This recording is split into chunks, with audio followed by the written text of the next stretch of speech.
楚文，你咁夜翻公司做咩？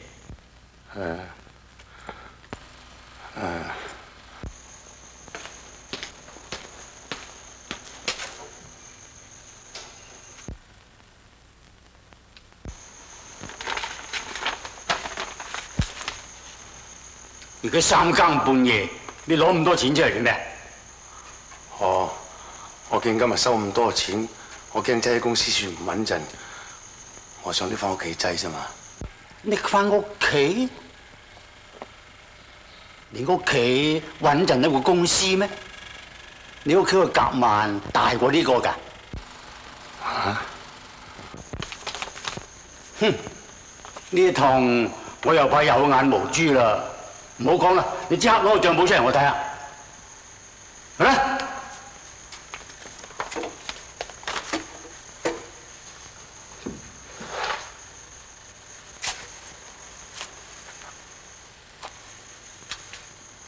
照結存就應該有13,000嘅，呢次只係得5,000，咁仲有8,000呢？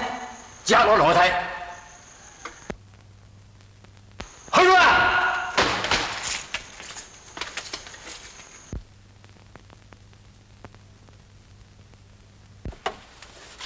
銀紙喺邊度？你係咪虧空咗？係。好，我而家叫警察鎖你。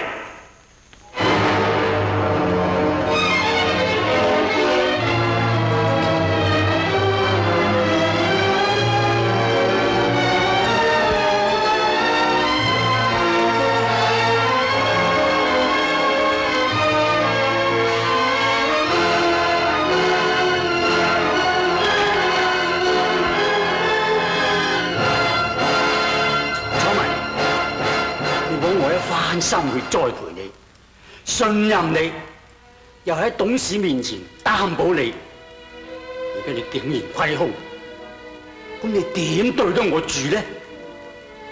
不過我都俾個機會你嘅，如果你揾得翻8,000人翻嚟，我就唔拉你。你去啦，經理，你唔使講啦，因為我話過擔保你。所以我就唔拉你。